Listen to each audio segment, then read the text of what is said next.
Today in American empires, Coca Cola. Coca Cola. A global phenomenon, an iconic logo recognized from the bustling streets of Manhattan to remote villages in the Amazon rainforest. It's the fizzy drink of choice for billions. So here's John, tinkering away in his lab, trying to whip up a medicinal elixir to ease his pain and maybe help others. But what do you throw into a miracle mixture recipe in the 1880s? Coca leaves. Yeah, you heard me. The good old coca, featuring a little kick of pure uncut, well, you know, and cola nuts, packed with caffeine to get everyone buzzing. The result? He called it Pemberton's French Wine Coca, a name that's fancier than the drink itself. Imagine walking into a pharmacy and ordering wine cocaine.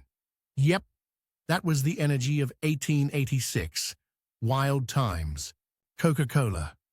A global phenomenon, an iconic logo recognized from the bustling streets of Manhattan to remote villages in the Amazon rainforest.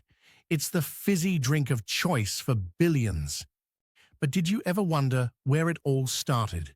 Who, in their infinite wisdom, thought, I'm going to make a drink that will spark pure chaos by being addictive, delicious, and everywhere? Let's take it back, way back, to a sweltering May day in 1886. Meet John Stith Pemberton, a pharmacist in Atlanta, Georgia. Now you might expect this genius to be wearing a lab coat and exuding wisdom. But no, Pemberton's story starts with him looking for a cure.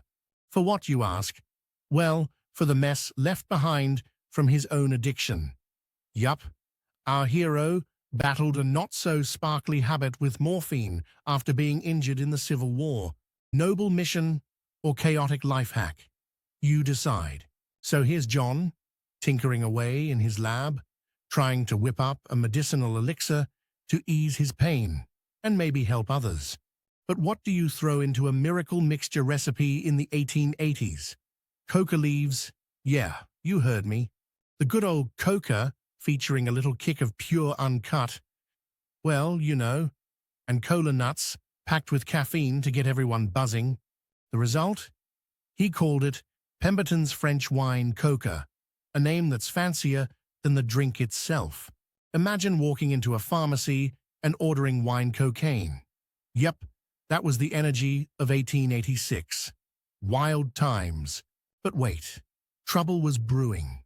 Atlanta decided to go dry. Prohibition laws banned anything labeled as wine, and suddenly our friend Pemberton had a major branding problem. No wine, no party. So he did what all problem solvers do. He pivoted like a TikTok brand manager trying to save a flopped launch. He scrapped the alcohol, threw in some sugar, sold it as a soda fountain drink, and voila! Coca-Cola was born. But don't think for a second that Coca-Cola took over the world in its first fizz-filled days.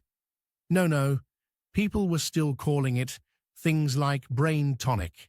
Doesn't exactly scream marketability, doesn't it? It was marketed as a medicine that explained life itself. Yup, a single drink, a cure for headaches, fatigue, and nervousness. Revolutionary or dramatic? Hard to say. Enter the next key player, Asa Griggs Candler, a businessman willing to sprinkle a little bit of genius and a lot of cash over Pemberton's creation. Asa bought Coca-Cola's formula for a mere $2,300, a bargain even by 19th century standards. And when Asa jumped behind the wheel, Coca-Cola actually started picking up steam. He basically became Coke's marketing genius, making sure the logo appeared anywhere paint could stick. Billboards, posters, shop signs. If Twitter existed back then, Asa would have been the original influencer. Under Asa's reign, Coca-Cola became less medicine and more fun, bubbly drink you can find everywhere. Spoiler alert, the Coca part quietly disappeared by the early 1900s.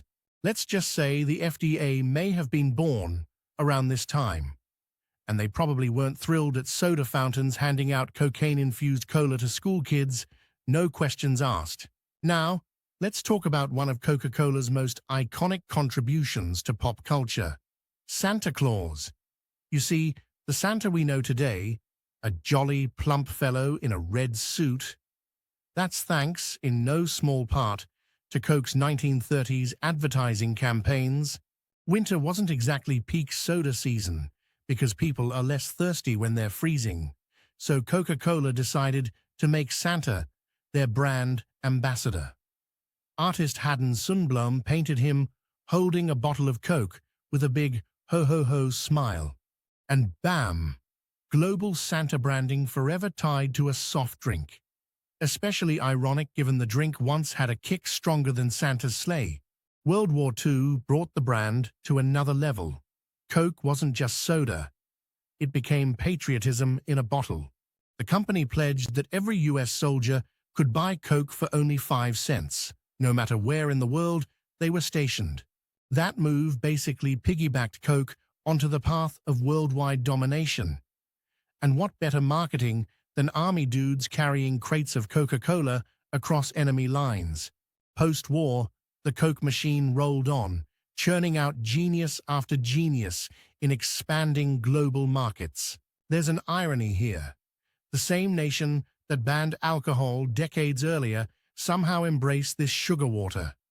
And Coca-Cola did everything to entrench itself. Promotions? Check.